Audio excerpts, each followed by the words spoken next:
म्हणे गाजे वैकुंठी सोहळा, याही भूमंडळा माझी कीर्ती. या उक्तीप्रमाणे हा ज्यांचा 14वा पुण्यतिथी सोहळा खलाल पिंपरी गाव आणि या गावामध्ये कोरेकरी परिवारातील वैकुंठवासी नाशिकेत महाराज कोरेकर त्यांचा 14वा पुण्यतिथी सोहळा परिवारानं आणि भक्तमंडळीनं वार्षिक नियमाप्रमाणे या ठिकाणी आज संपन्न झालेला आहे. आणि या 14व्या पुण्यतिथीच्या सोहळ्याच्या निमित्तानं हरिकीर्तनाची सेवा, जसं मोरे घराण्यात म्हटलं जातं, पैठणच्या घराण्यात म्हटलं जातं, पैठणच्या नाथबाबांचे वंशज, तुकोबरायांचे वंशज, आता असं म्हणणं अगदी संयुक्तिक ठरेल का कोरेकर महाराजांचे वंशज हरिभक्तपरायण शशिकांत महाराज कोरेकर. कारण वंशाला परंपरा पाहिजे ना, तशी परंपरा लाभलेली आहे सद्गुरू नाशिकेत महाराजांची. हे सर्व कार्य ज्यावेळेस त्यांच्या हातून घडलं त्यावर संतांची कृपा असल्याशिवाय ते होत नाही.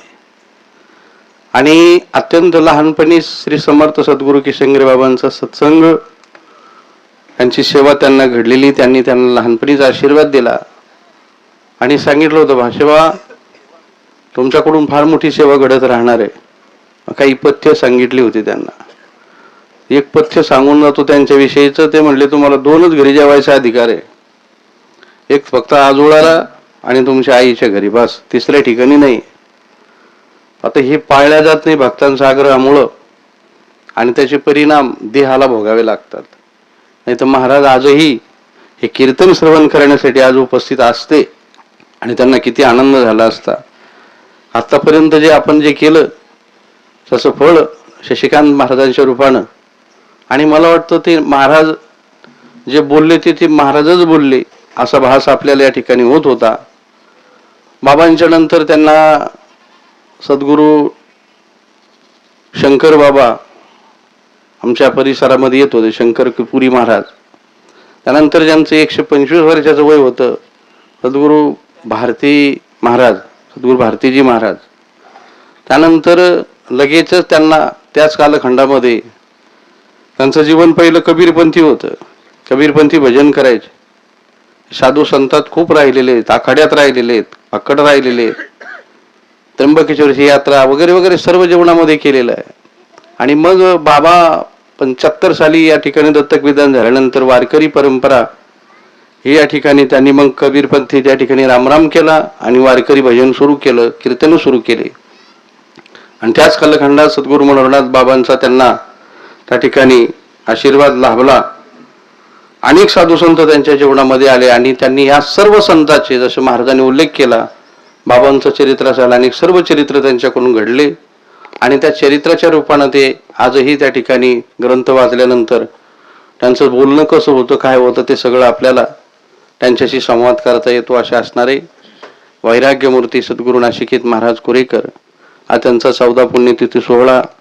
आणि त्या सोहळ्यासाठी आतापर्यंत अनेक साधू संतांनी त्यांच्यावर प्रेम करणारे यांनी कीर्तनं केली.